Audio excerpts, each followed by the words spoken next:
مبارک.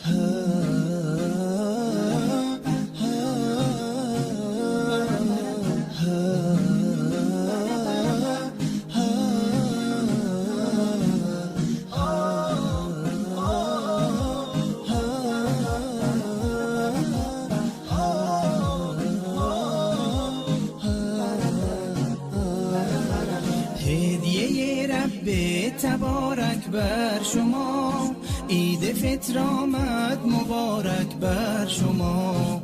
مظهر توحید و ایمان آمده، مؤمنان را عید مهمان آمده.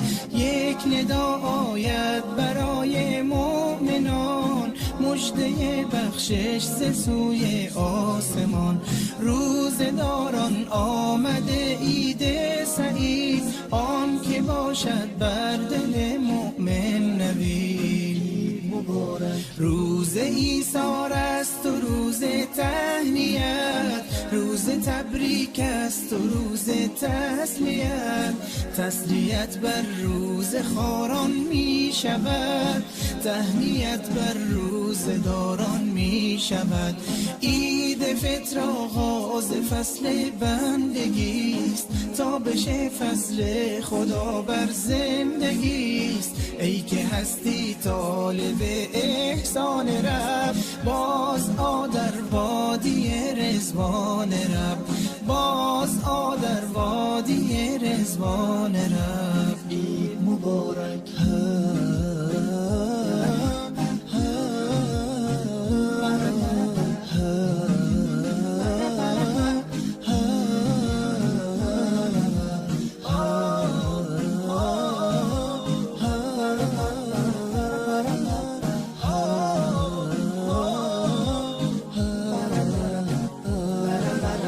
هدیه رب تبارک بر شما، عید فطر آمد مبارک بر شما.